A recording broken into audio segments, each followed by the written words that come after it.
You're listening to Ages and Stages, where womanhood gets real across every decade. 3 women, 3 life stages, 1 honest conversation. Each episode, we break down one topic, from relationships to career, to motherhood and identity, and how it evolves across the decades. If you've ever wondered whether you're the only one figuring things out, you're not. This is Ages and Stages.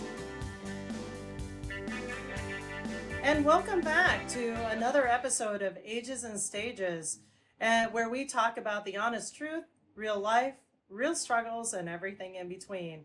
And we are your hosts. I'm Wendy. I'm Lindsey. I'm Emma. And we have a special guest. We have Angie that's going to be joining us for this podcast. And we're going to just kind of give the floor over to you, Angie, and you can kind of talk to everybody a little bit about who you are and what you're about. Well, thank you very much. I appreciate the opportunity to come on and speak on here. I've listened to a few of your podcasts, and I think they're awesome. I think you guys do a great job, and I'm so excited for everyone to actually get out there and listen to what you guys have to say, because I think it's so important. I think there's a lot of women and men too out there that could really learn a lot from your podcasts. I really do. A lot of everyday things that we go through, and we just don't know how to talk about them, and we don't know who to talk to. Yeah. So I think this is amazing. So thank you very much for having me.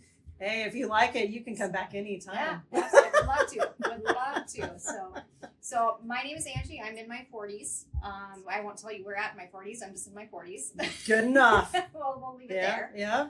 I am mom to Emma. So I'll let you know that. But so I'm a nurse. I became a nurse in my late 30s. And, I love being a mom, and I love what I do. I love being a nurse, and that's kind of me, I guess. Yeah. So. She has 2 other kids? Or three other kids. Yeah. 2 younger daughters. Sorry. One older son. No, it's okay. Yeah. It's all right. Yeah. So 4 kids total. Yeah. So busy. Very 40s busy. is, 40s is defined as a very busy time, isn't it? So busy. So busy. Yeah. Yeah. So I was a young mom. I was a very young mom, and then I had 2. So I had 2 children when I was younger, and then 2 children when I was older. So it was kind of different times for both, and you learn a lot, I think. So.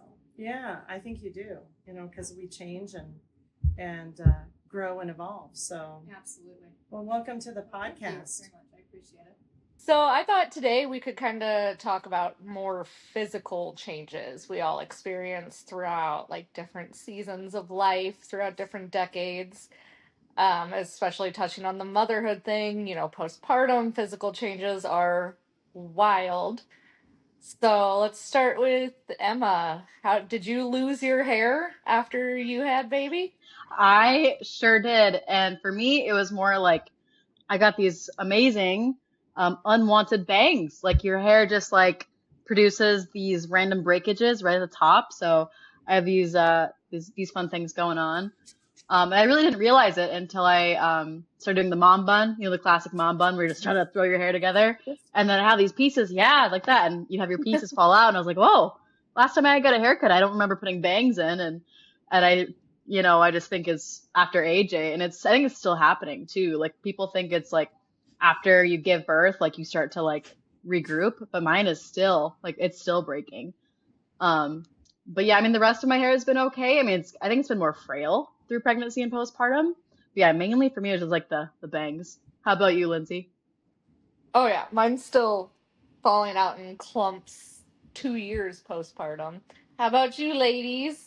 Well, have you noticed any bodily changes? So here's my changes. I'm just going to tell you, ladies. So my hairline has gone probably about 3 inches from my forehead, and I do have hair extensions right now because my hair has gotten so thin. Yeah. Because just because of having kids and just getting to that age. So it's always a challenge. Oh yeah, for sure. You hear all these things on TikToks about what works, what shampoos and what you can do, and it's just what there's so many things. It's just what can you do to change that? And that's hard because there's shampoos and there's products, but it doesn't change genetics. Or hormones or anything like that. It does so not, maybe that has something to do with all of these unfortunate changes. You know? Absolutely. Yep. So we're talking about hair, right? I don't know, Yeah. in your 50s, you start growing hair in places that like you didn't normally have hair, like Yeah. chin hair, or I actually- mustache hair, or something like what? I saw a TikTok the other day where the gal came on and said she had a hat or whatever that said she's, in her, mid 50s, whatever. And she said, if I go into a coma, I just make sure to pluck my chin hairs. That's true. what she said. That's what she said on her hat. Just pluck my chin hairs. So Preach. true. We don't want to have the beard thing going. Yeah, It's like, geez, God forbid that you die and you have chin hairs on your. Yeah. So Emma, Okay. I think I would go with like whatever you got going with the baby bangs and maybe losing some hair. I mean, just wait until you achieve growing a mustache or a beard. No, it's not really that bad, but It's not that bad yet. So, okay, is the old wives still true where if you shave it or cut it, it grows back thicker and darker? Is that true or is that a myth? No. I have don't no know. idea. Part of me says yes, because I've been there, done that. Mhm.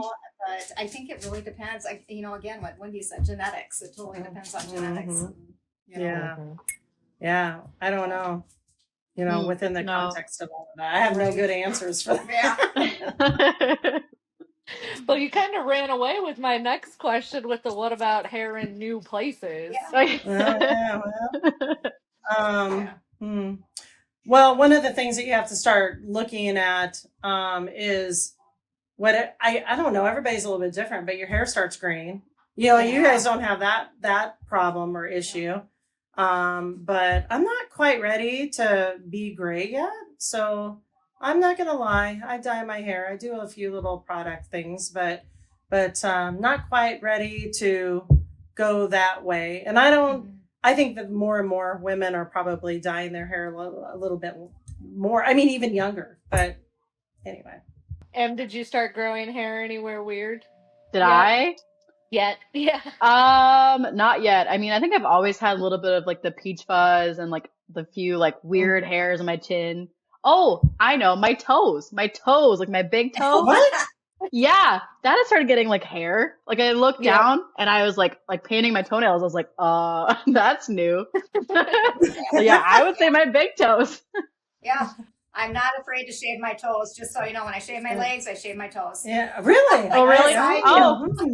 Well, it's in my Well, not genes, so crazy, yeah, I guess I haven't. What about you, Lindsay? yeah.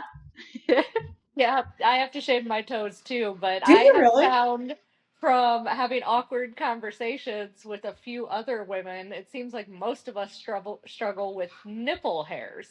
Oh, Oh, sure. yeah. Hairs around your Oh, nipples, yeah, those okay. long Yeah. black hairs. Yep. Mhm. Oh You my ran them? gosh, Mm-hmm. those are the worst. Yes. I guess you know what. Now that you mentioned that, I guess I did have that problem Yeah. just a little bit, like in my 40s, but in my 50s, I don't know. Don't got no more nipple hairs. Well, So- hey, so we can look forward to those maybe falling out. Yeah. Yeah. That's a great thing to look forward to, just so you know. Awesome. Great. What about like weight loss and weight gain? How do you guys Oh. feel like that's changed God. throughout? Like, I know high school I was a twig, and then in my 20s I finally got some curves, and now in my 30s I'm like, all right, slow down, curves. We're going a little too fast. Oh, Well, yeah. For me, while I was pregnant, I actually lost weight somehow. Like, I don't know if he was just absorbing a lot of what I was eating or what, but I lost weight. And my doctors looked at it and I was like, okay, this is bad to say, but I was kind of like excited. I was like, oh, awesome. Like, I'm gonna like give birth and I'm gonna be like low weight. It's gonna be awesome. And then that didn't happen. Like, I gave birth and then it was like, oh my God, like there was this extra like loose skin and just like I have no time to like exercise or eat healthy, it feels like. So I've like kind of gained some weight. I'm now trying to lose it, or at least for me, I'm like I've always not been a small person. I've never been a petite body type, but I've always wanted to be strong and lean. Like my thing is stronger, not smaller. So I've been trying really hard to get in the gym and eat more protein, eat more fiber, just take care of my body. But it's so hard because you see everyone I feel like as a collective getting so small, at least lately, and it's Yeah. just like there's a lot of pressure to be small. So Yeah. that's really hard, you know. How about you guys? So I'll go on that one. So I had 3 C-sections, in one vaginal birth, 3 C-sections. And when you have C-sections, it's so hard to get they cut through the muscle, so it's so hard to get that back. And I actually struggled a long time. I was depressed a long time because I couldn't, no matter what I did, it didn't matter. I always had that muffin top. I always had that big skin that went over my jeans. No matter what I did, it didn't matter.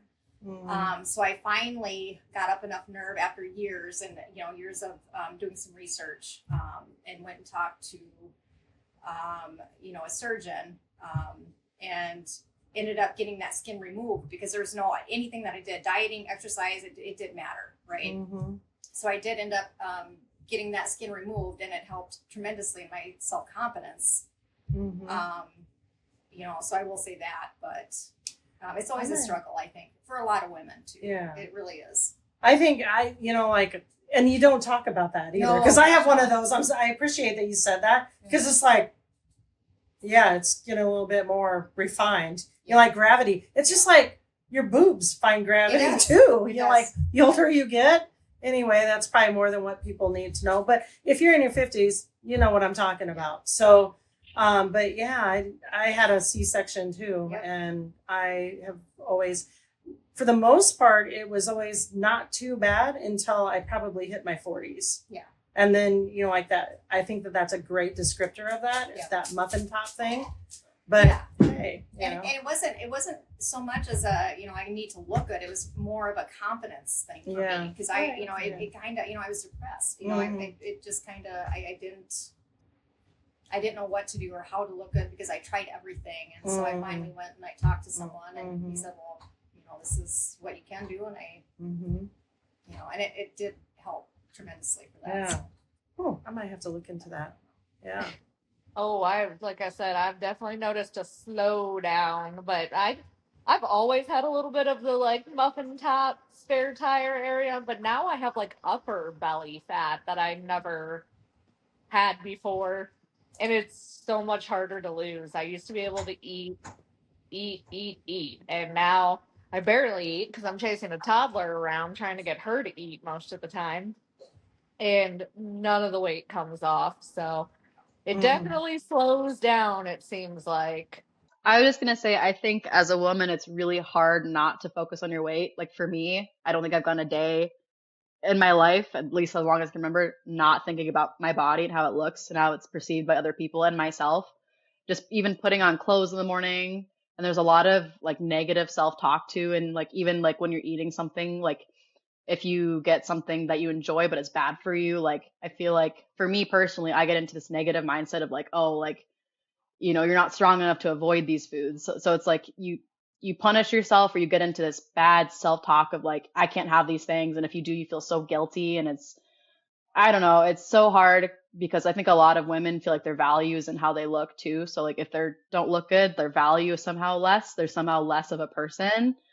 So I've been trying really hard to be mindful about what I put in my body, but not as like what I'm allowed to do, but just like, how does this make me feel? Like I'm gonna eat this piece of cake because I enjoy it, not because it's gonna make me look or feel a certain way. Or I'm gonna, eat this. Like I try really hard not to make rules for myself, just to be like mindful, like, oh yeah, today I'm gonna have whatever I want because I just feel like it today. And other days I'm like, okay, I'm going to supplement it by eating a little bit better today because my body feels like it needs extra nutrients or whatever. So, but that's such a hard mindset to get out of, because I feel like for a lot of people and a lot of women, especially, like you just are really tough on yourself for what you eat and how much or how little, and the frequency of how much you eat. So it's, I don't know. I would ask the older women, how do you kind of get over that? Older women, we're the older I women. don't, so, yeah, well, the more seasoned women, I don't know. How do you, I don't know, how do you, if you were to tell someone that's younger than you, that's growing up struggling with how they look and what they're eating and nutrition and all these things, because I know it's like a lifelong struggle, but like, how do you be nicer to yourself? Like, how do you eliminate some of that negative self-talk? Have you guys had any solutions for that? I think that's a great question. And I Mhm. think that is something that a lot of women struggle with and go through. Mhm. So I used to work in a workout center, right? And I, would work with women and men. Mhm. And, I always told them that it's a lifestyle change. It's completely a lifestyle change. So, eat healthier, but don't cut out the stuff that you love, because you will inevitably, Oh yeah. you will fail, Mhm. right? Mhm. So just eat healthier, but have that piece of cake. It's not, and don't feel guilty about it. You need to do that, right? Walk more, park your car way at the end of the parking lot and walk in, or, Mhm. walk, through the parking lot to the store. Don't take the first parking lot or parking spot that you see. Yeah. Right. Yeah. Right. Mhm. So it's little things like that, and I think that those things make a huge difference, not only physically but mentally too. Eventually over time. So I think that if I were to talk to a younger generation, I would say, don't get so frustrated, Mhm. with yourself. Right, Give right, yourself right. some patience, because like the things that you were talking about, Angie, are so true. Like, have that piece of cake, but don't Yes. have the whole Don't eat the sheet whole cake thing. for Right. like for all intent and purposes. Right. Walking or doing different kinds of things. But I think we get caught up, like with identifying, like weight and who we are as a person, Yeah. and our self-esteem and our Yes. self-worth. It's all wrapped up into like one place. And if there's one thing that I've learned in my process, is just separate that out, because they're not all of the same thing. Correct. They're Yeah. different, Absolutely. and they don't have to necessarily all be focused around one thing, like, because it's a gift to have a baby. It really is. And like, there's so many things that play into that. Genetics Yep. play into that. Like, there are some people that genetically just change. I know for me, my body changed. I used to be like a kind of a skinny mini, but you try squeezing out, like some babies, your pelvic is going to change. My pelvic, like, went back, but it never went back to its pre-births, place. And so those are some of the things that I guess I've learned. It's harder, like every decade has its challenges, because holy mother of, like when menopause hit, like metabolism changes, like I gained all of this weight, and, like I'm a pretty active person. I was never a big eater, but with the metabolism changes, the hormonal changes, like I gained like a lot of weight, and I couldn't understand it. And I was having the same conversation with doctors. They're just like, well, eat, like eat this and eat that, and do smaller snacks and eat more protein. And I just had a conversation with a nutritionist about a month ago. They're just like, yeah, I eat 140 grams of protein. I'm like, what? Like, I work 14-hour days. How am I supposed to get 140 grams of protein in? And by the way, you can't have fruit either, because fruit has sugar, and you're limited to 4 grams of sugar. I'm like, what? So 140 grams of protein, 4 grams of sugar. I work 14-hour days, sometimes more than that. If I have to do all my medical notes 6 days a week. I'm like, when am I, what? I don't, I would literally be talking to patients and eating at the same time. That would probably not be a good thing. Yeah, I feel like time's a big thing.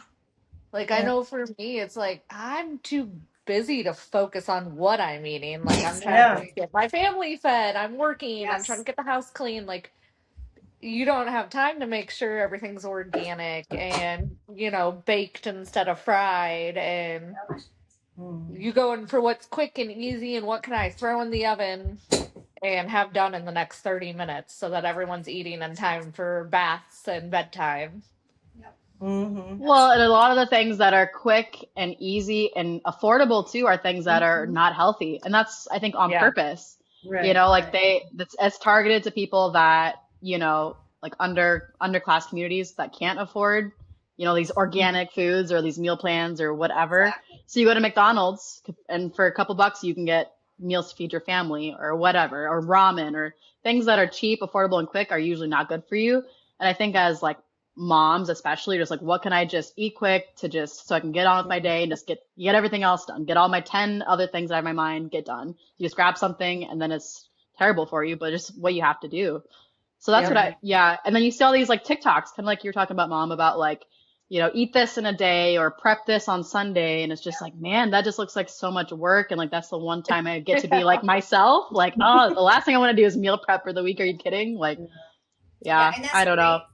For people that's to great do for it. some people to do because they can do that. But for Yeah. other people, it's not because they don't, that's not the way they think. That's not, what they can do, so, for people to say, yep, get these mini calories, during this day is just not, for some people, it's not feasible. So, it really turns into a balance, you have to balance things out, really. Right. Well, and I think that what adds insult to injury, so to speak, is that you're thinking that you're buying something that's healthy. Like I even remember having that conversation with the nutritionist. Well, I'll eat how about if I eat a protein bar? Well, the problem is that has sugar. Yes. What? So, there's this marketing thing that, oh, I was just looking at, hey, this is 20 grams of protein, score, and it's like, oh, but it has, 6% of sugar. Yeah. Well, one little breakfast bar, I've overdone my sugar for the day. So I think that it's very, very confusing sometimes. It is. And I'm upset with the marketing of all of these products because they know that people are going to buy things of convenience and they're thinking that they're buying things that are healthy, and then it's really not. Exactly. So it doesn't really help. Right. So I think there's a lot of complexities. I didn't realize that it was going to be as hard as what it is. It is. And if you look at the ingredients on most stuff, there's a lot, like high fructose corn syrup is in a lot of stuff. So I will look at that. I don't like to buy stuff with that. And then I look at artificial color and flavor too. So I'll look at that. But that's really, those are the things that I look at, and I tend to not buy if I can help it. But other than that, again, it's just about balance. Mm-hmm. I'm still a meat and potato girl, but in moderation. Well, that's okay. In moderation. Yeah, right. Moderation. Yeah.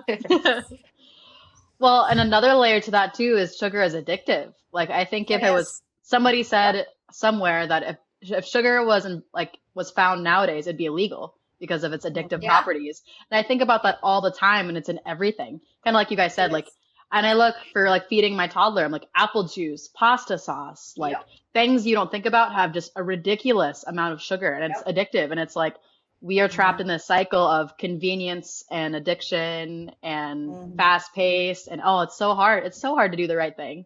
No, I was just gonna agree with that because, like she said, sugar is in so many things you are surprised sugar is in. Yeah. You said Well, your talk about pasta sauce, everything. It's crazy. How have you guys been dealing with, like, because none of us are obviously bodybuilders or anything, your exercise routine's changing? Like, obviously, as you get older, you're not going to be able to do the same stuff you were doing before. Like, I've noticed even just this little amount, like hiking anymore, kind of takes it out of me when I used to be able to be like, yeah, let's go, let's do it. Definitely don't bend the way I used to anymore. So how do you stay active but kind of cope with not being able to do it like you used to? So, and again, I think that comes back to, it's the little things. It's parking at the end of the parking lot and walking, at the end, or all the way to the store, and just stretching. I think that, stretching is a huge, we've talked about that before. Yoga and different, like Pilates, and you can do it, like at home. It's harder to do it at home. It's easier to do it with a group of friends. We should do that, Angie. We should. We should do that, Emma. Yeah, Lindsey, we should do that. Hey, and you guys just fly in, Yeah, right? We can just FaceTime and do yoga together. That's true. Totally, that's fine. Zoom yoga. we'll give Mhm. the toddlers the phones and they can FaceTime and we'll just And do we'll yoga at just, the right, same in the time. background. Totally. Yeah. Totally. Sounds good to Mhm. me. Yeah. Well, Oh, earlier we were talking about Wendy's pelvic floor. How are we all doing with peeing ourselves? Oh, Does there's that no get coming better? back from that. There's no. Once you have kids, you're done. Yeah. Sorry. yeah, Yeah. yeah. I still I struggle. know Yeah. it continues Yeah. forever, but Same. I feel like mine is like extreme. Like there's some days I'm like, should I just be wearing like a pad at all times? Yeah, Because right. Mhm. I mean, they sometimes say, I like bend over and I'm dribbling. yep. Okay, I mean, okay. they say Kegels are great. You should do Kegels Yeah. all the Right. time for that. Yep. But I still have Yes. yet to see any results. So I Yeah. don't know. And Yeah. again, maybe Yeah, genetics. I have no idea. Do that's you what I remember, heard too. like, It's like, I don't know if you guys had this, but when I was going through labor or the Lamaze classes, Yeah. they were just like, do those Kegel exercises, like, do it. Yeah. Like, it's like, I don't even think it helped then either. Like, I don't know what that was supposed to do, but anyway, it's like, I want it out now, Yeah. like, I don't know how Kegel's going to help. So I wish I had a lot in the world. well, Yeah. that's disappointing news. Yeah, that's what I was thinking. I was like, damn, doesn't get any better. Yeah. Well, I knew it stuck One of the around. things I that was I just love wondering. is that we just have to laugh, Yeah. right? Yeah. I mean, I love the fact that we can just laugh and have a conversation Yes. about, these struggles of man are real. They are. Yeah, they really are Yeah. real. Yes. Mhm. Yeah. Yeah. Well, then we should probably, what I feel like is going to be the realest topic today. What about your sex life changes as you've gone through different stages? Because I know for me personally, with the weight gain and stuff and being postpartum, it died. hmm It just left the building. And it wasn't like necessarily because I didn't want my partner. It was because I was not comfortable with myself. I hated all the weight that I gained. I was constantly exhausted. How have you guys changed throughout the decades? And I think how many of us out there feel the same way? Oh, right? well, for Yeah. sure. I mean, So many. mhm. You know. Yeah. And well, within the context of menopause and hormonal changes, like, look, intimacy is important at all ages under any circumstance. But, like, there are some of those realities, like, for instance, like lubrication and different kinds of things. Sex drive does change, like through the aging process, like your libido changes. And so, I'm a person that is a firm believer of just trying to identify it, have that conversation and figuring out, like the workarounds with that, because, I mean, that is such an important part of us. But it is hard. And I think hormones probably play a bigger factor into that Oh, without a doubt. Yeah. than anything else. I mean, I think it plays a big factor into, sorry, the cat just, decided to go upstairs and make noise. But it just makes such a big change hormonally with stuff. And then that gets connected again with the self-worth and the self-esteem and, like the gaining of the weight and all of those different kinds of things. And it's like, Yeah, but Yeah.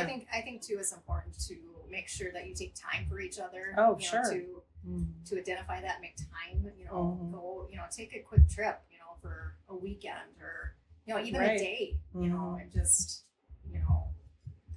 and don't forget to communicate. I think that's Right. huge in relationships too. Oh, yeah. That reminds me because, like, how are you two doing? Because you have young kids with just spending that, because intimacy is not just, like what happens in the bedroom. Intimacy is that quality time. It's, like paying attention, doing the niceties. How are you guys doing with that? Since you've had littles. Honestly, it's been kind of tricky. I mean, I think my mindset just completely shifted after I had a baby. Like, I just went full parent mode. My kids, all that matters. So really, my relationship got put to the back burner. And it feels like even making space for intimacy or just hanging out or going on dates, it feels so forced because, like, I know I could be doing 10 other things that need to be done. it's hard to take that time and just enjoy each other because we both have so much other things that we'd like to do. And it's hard because I think we've shifted into this place of like this roommate phase. We used to be like high school sweethearts, like he used to be both of us, actually, I shouldn't just say him, like the big gestures and the chocolates and the, spontaneous adventures. And now it's like we're in such a good place where we're stable, but we're also kind of complacent in a way. We just kind of accept our routine and our schedule. And it's really hard to do those spontaneous things because we have a young kid. And it's not like we have all these options to do these things because we need to be up in the morning. We need to do all these things. So we can't just be fun and eccentric and lively like we used to be. And it's hard because like I tell myself, I'm 25, he's 27, like we should be out doing these things, but it's really just so hard because at the end of the day, after dealing with work and being a parent, like I just feel so drained. It's like the last thing I want to do is go out to dinner and talk to the person I see all the time. So it's hard, not because I don't love him or we don't have any interest, because we have all those things, but it's like, how do we shift gears from routine, parenthood, all the things to just intimacy, partnership, dating, fun? It's hard to jump from one mindset to the other. At least that's how it is for me. It's hard to just step out of my head and just be that kind of person. I don't know if that makes sense. I may be rambling, but that's just kind of how I feel about it.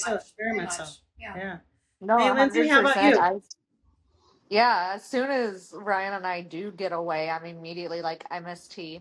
Like, Yeah. I want to be with my kids, so it is hard to find that balance. But I can say one thing we've just kind of small thing we've started doing recently that I've noticed has made a difference is we're flirting with each other again. And it's like, Awesome. I feel like that's helped drastically. Mm-hmm. Oh, very But much. we've started going on more like date nights and stuff too, but it is a little bit easier for us now because he's a little bit bigger. So Yeah. Yeah. even if we can't get a sitter, there's things we can go do and take her with us that isn't just kid stuff for us sitting at the house. How about for in your 40s, Angie? Because you're a mother of teenagers now. So, like, what's that like on the relationship spectrum with teenagers? I think again, it just comes with that communication, with each other. Because we are so busy. We have 2 girls and 3 sports each. All during the entire year. Whether it's fall, spring, summer, winter, whatever. So I think again, it's just communication and making sure that we talk to each other, and I think that's huge, because if you don't have that, your relationship really doesn't work. I do believe that. Right. There's a couple of things. Emma, you were talking about complacency, and you got to be really careful, and like demands on time and schedules, and being pulled in 15 different directions, and respecting each other too. Right, for sure.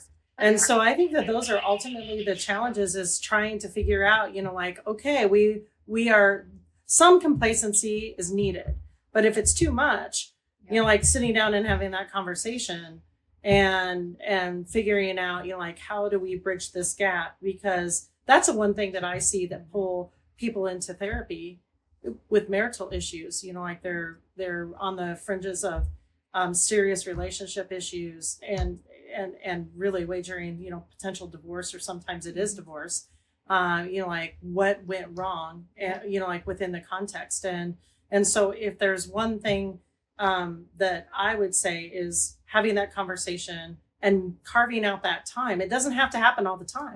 Right. Like it doesn't have to be like when everybody's first dating. That's the easy part. The harder part is just having that conversation and making it happen. And like I have conversations with you girls, like you can't forget about you. And I have that conversation with Todd. We can't forget about us. Yes. We are empty nesters. So it's way easier for us, except for we get busy doing other things. And so, like making sure, okay, we need to be home. We need to hang out. We need to cuddle, like go out to dinner, invite our friends over, like all of those things become really important, like just to stop and pause and yeah. And I totally agree with that. And I think that, in your early years, it's all about, both of you, right? Before you have kids. And I think then, after, it's just about, even the little things, like Chris and I, like, we'll sit down and watch our, favorite series, even a couple episodes, together. And that's enough for me. And then you fall asleep. And then we fall asleep. And that's enough for me. I'll take it. Right. Yeah. So you find it, you figure it out. That's right. And you find it. And that's good enough. Yeah. One of the challenges that I've recognized, and I told Todd this, like, we'll be going on a road trip and then we'll sit in silence. I'm like, hey, there's a problem. Now I know that I use all my words in a given day, but today is not that day. And we're not saying anything. So Wendy, I got to say this. I'm sorry, but I can't imagine you sitting in silence with someone else in the car, right? Or Todd. Sorry, I have to say. Yeah, I can't either. See? Yeah. It was like, yeah, and it drives me nuts. So, like, it only lasts for about 5 minutes. I'm like, okay, we need to talk because this isn't working for me. Yeah. And we have 4 more hours to go, So, anyway. Oh, funny. Oh, it's great. Whoa. See, this is what you Another, guys have to, you get to look forward to this, girls, like, so Oh live it yeah, up. I'm excited. Oh, totally. Oh, one other challenge while you guys were talking that I was thinking of was, I think after you know someone for so long, for me, like you just tend to find all the little things that you dislike, like the way they do X, Y, and Z. You're like, oh, it just drives you nuts. So sometimes I gotta remember, I'm like, okay, I don't like this, but I like this stuff, So it's so hard because sometimes I really focus on X, Y, and Z that it just drives me nuts, So sometimes you really just gotta remember.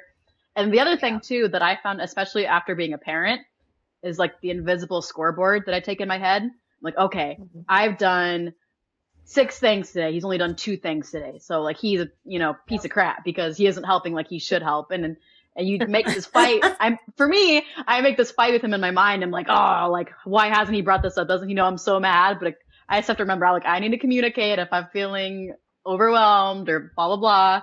Like the invisible scoreboard is invisible until I say something, So like I've struggled with that because because I don't want to hold this resentment and I don't want to be angry at him and I don't want this miscommunication to happen where he's like, whoa, why are you mad at me? Like, don't you know why I'm mad at you? And oh my gosh, it happens all the time.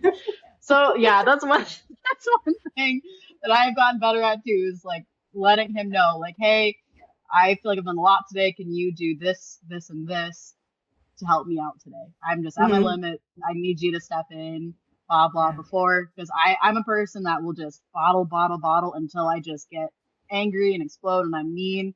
And then it just turns into something bad. So I'm like, we need to keep our cool. We need to communicate. And that way we just both get along so much better. Yes. Yeah, that invisible scoreboard is so real for me. I don't know about you guys, but it's so real for me. It's every day.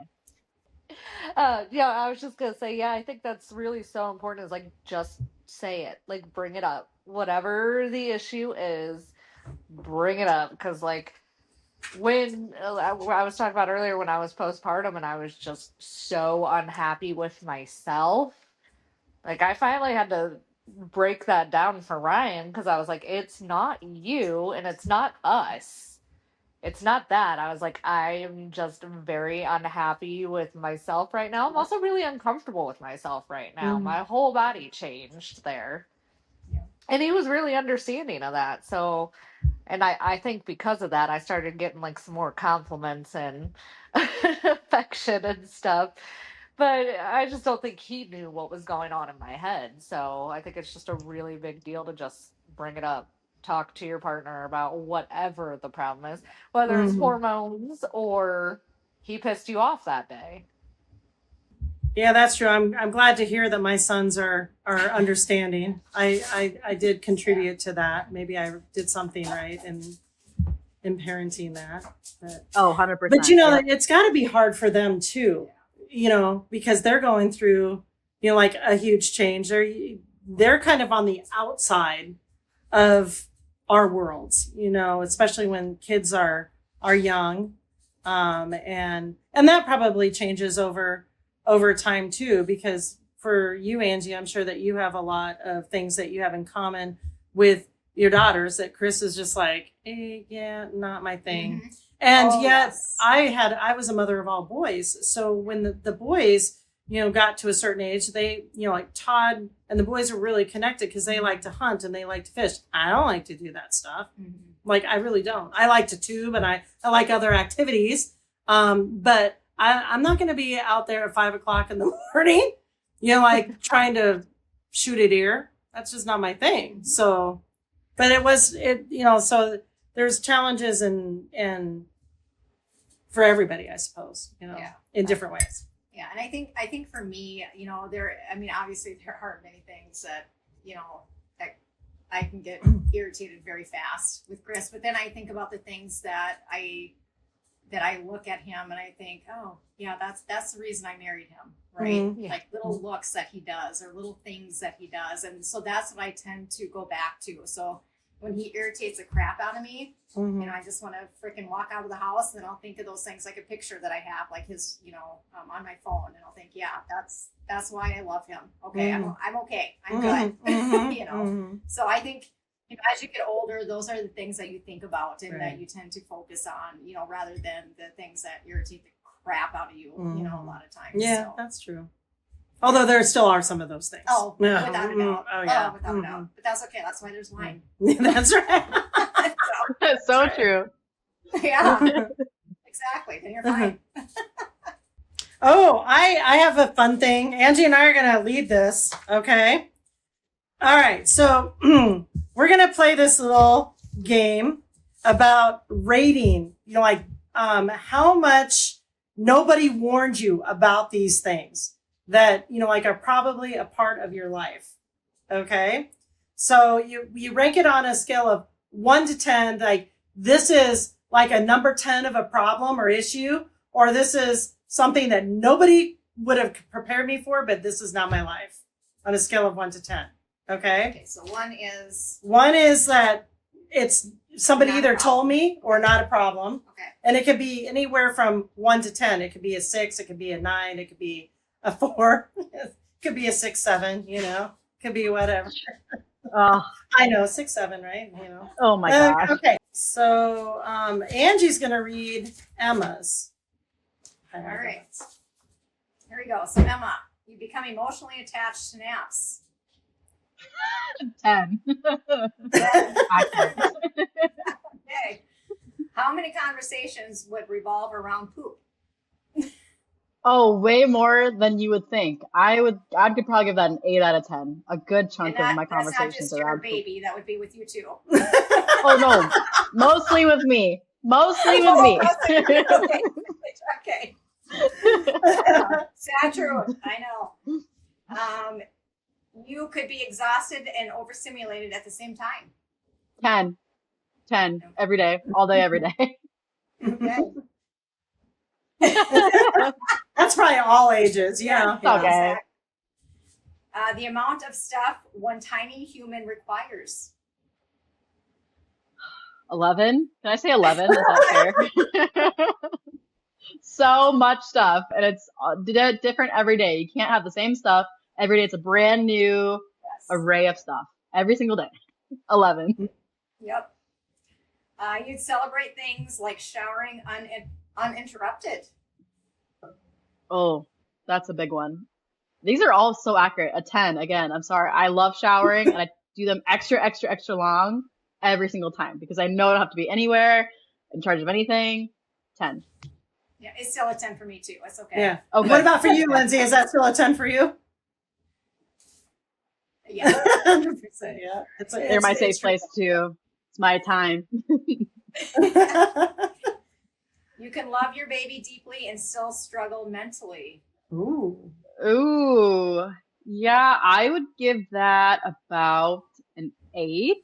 I think I was warned about that a little bit. Like people always tell you like how much your brain shifts and how much a lot of moms struggle. But I don't think you get it until you get it.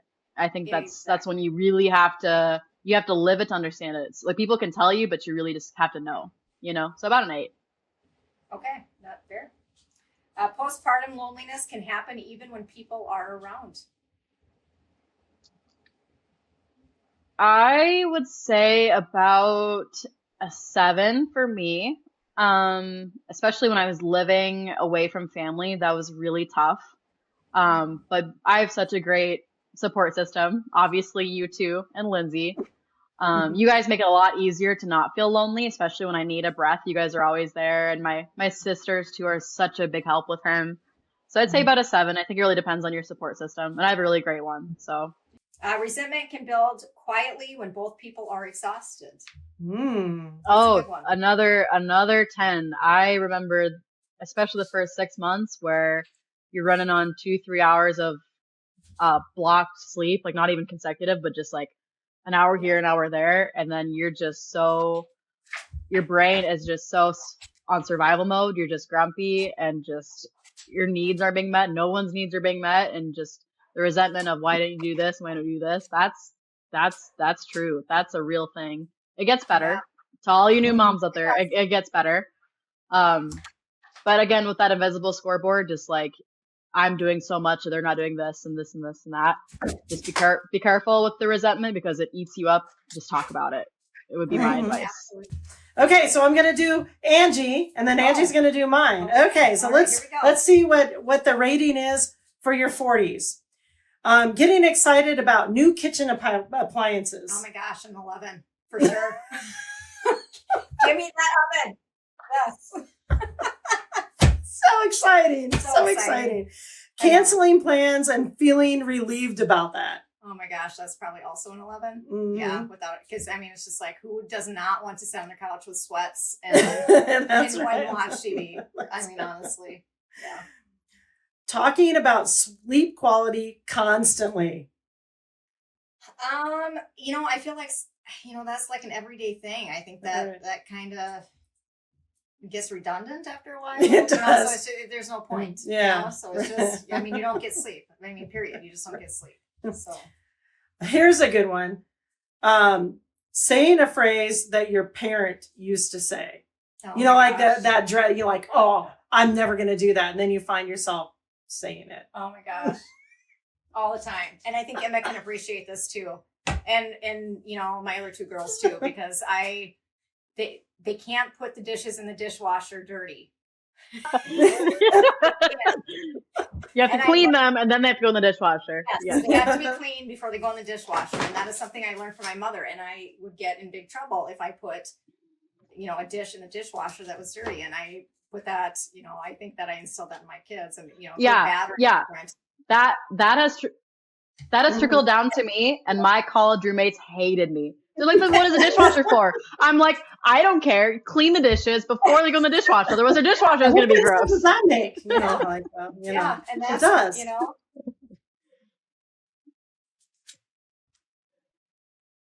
Yes. Exactly. Yes. Yes. How many times my dishwasher had to be fixed because there was too much crap in there? No time at all. No time. None. Yep. So in your 40s, do you have less tolerance for drama and or superficial relationships? Drama. I can't do it. When I interview my nurses that come to work for me, and that's one of the things that I will say is, drama stops at the door. There's no drama in the clinic. If you can't have a working clinic if there's drama. We come there to do our job. You go home and that's it. Right. I can't do drama. So. I mean, I'm the same way in our clinic, no drama, no negativity. Those are the no-goes, absolutely. Parenting becomes emotionally more complex in your 40s. I think it depends on the kid because, Peyton and Jordan are 2 completely different kids. Emma was the easiest kid ever. I mean, she was so easy. Yeah, I know. Thanks. Yes. I know. I'm the best. Peyton and Jordan are just completely different in their emotions, and Peyton is very headstrong, and she knows what she needs to do and what she wants, and I don't have to, I guess talk to her about that. Yeah. And then Jordan's completely opposite. She's emotional, and it's a little harder to deal with that than. Yeah. So I think it depends on the kid. How about this one? How many 40-year-olds can relate to this? Injuries that happen when doing something completely normal. So here, you guys will love this one. So 3 years ago, we were going to play turkey bingo in Danube, and I was taking out the garbage, and there was a piece of glass that broke, and they threw it in the garbage, and I was carrying out the garbage, and it went through the bag, the garbage bag, and through my jeans and cut my leg so much that I had to have stitches. So I took, was it you? Was it? Oh, it was Jordan. I took to the hospital with me, and I called Chris. I said, "Hey, I'm going to be late. I have to go get stitches, but I'll be there." Oh, Me and Dad were up north. Yeah. So yeah. So it was Jordan. That's funny. So yeah. So Not turkey bingo. Yeah, that's a real thing. Hey, you know, last year when we were fishing on ice fishing, and I slipped and fell, and you made me go to the ER yes, yeah, for a concussion. That's a, like that kind of injury. Like it has a little bit more complexity. If I were in my 20s, I'd probably have that same thing and be like up and going. It's like, ooh, Yeah, right. man, I think something's wrong. Okay, desire for more meaningful work in your 40s. True? Yes? No? I think I'm kind of there. I think that I achieved what I wanted to do in life. I'm a nurse. I wanted to help people. And I love my job and I love what I do. So Love it. yeah. Divorce, remarriage, or starting over in your 40s, like problem, hard? Absolutely Yeah. none of them. Mm-hmm. None of them. No Yeah. way. Yeah. Nope. Yeah. 'Cause Great. Even yeah. Yeah. They're all challenges, because I think that, like divorce can happen at any, or Yeah. starting over or remarriage or anything at any stage in life. But, there's usually about a 10-year delay, within the context of, because it's so long, like to rebuild or recover or whatever it is. Yeah. Yeah, and I couldn't even imagine dating at this point in my life. I don't know. I don't know. It's weird where you guys could. I couldn't even. I couldn't. Yeah. No. Okay. Well, you can read mine All right. to me, Angie, because you're here. All right, Wendy. All right. Your eyesight suddenly negotiates with you. That is a 10. I mean, what the heck? I have to start reading, I have to use readers now, like littlest things to go to to read a menu at a restaurant and get those readers out. Yeah. Same. My eyes are not working with me. Yeah, I finally broke down and bought my readers. Finally, after I don't know how many years. Your body becomes aggressively honest. Yeah. I mean, it kind of tells you what's going on. It says, girl, this is what's up. You better start paying attention. Right? Because if you don't, I'm going to get louder. Yeah. Mm-hmm. Yeah, also what girls have to look forward to. Yeah. You're welcome. Mm-hmm. Yeah. You'll start stretching before basic activities. Basic activities is just writing. That's right.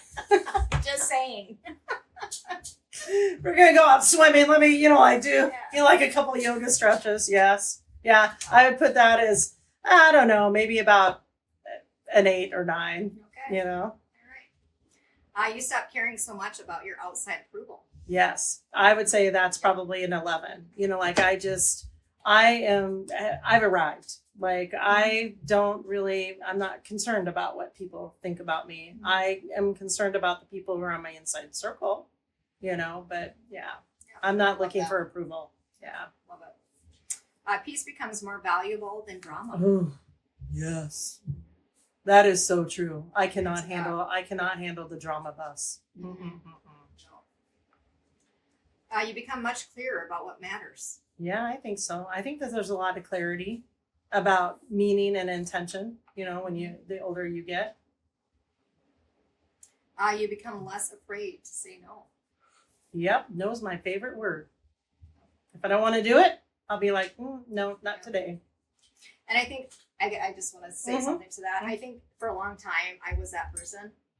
I was always a yes person. Yeah. And now I'm getting to that point where no is okay. It's Yeah. okay to say no. Well, good job, Yeah, Angie. thank you. There you go. All right. And I think Emma probably would know that as well. I think. I'm still very much a yes person. Yep. It's hard not to be a yes person for me. Like, I have a tough time saying no. But hopefully I get there someday. I'm still very much, I feel bad for letting people down. I'm definitely a people pleaser, but we'll get there. We'll get there. You'll get there. Yeah, you will get there. Yeah.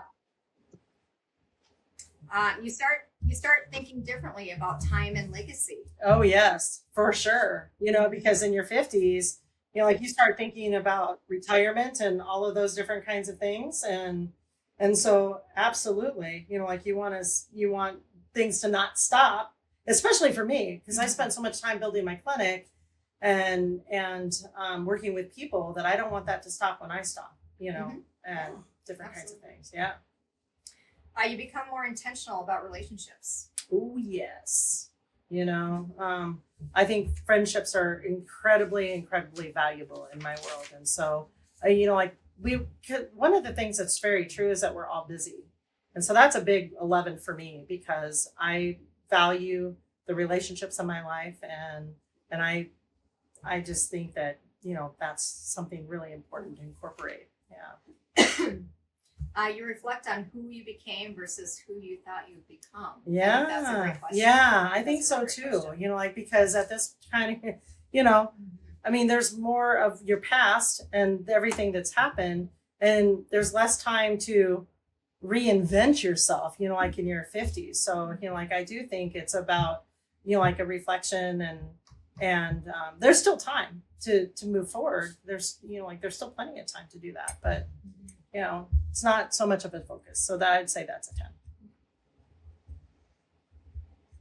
Well, I don't know. Angie, thanks so much for joining us. Thank you so much for having me. I appreciate it. It was fun. We did a lot of talking today. Hopefully the conversation resonated with our audience, and just hope that, again, you can find that balance, be kind and nice to yourself, do some of those small, simple things to make a difference in your life, and make sure that you spend time building yourself up and spending time with those special relationships. Absolutely. Well, everyone, thanks for tuning in this week. We appreciate you coming on.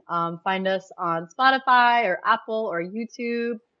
If you have anything for us to talk about, give us an email. And we'd love to tell your story or answer any questions, and tune again next week. Thanks for joining. Thanks for spending this time with us on Ages and Stages. If this conversation resonated with you, share it with a friend who might need it too. And don't forget to subscribe so you never miss an episode. You can follow us on Apple, Spotify, and YouTube for more behind-the-scenes moment and updates between episodes. Wherever you are in life, your stage matters, and we're so glad you're here. We'll see you next time.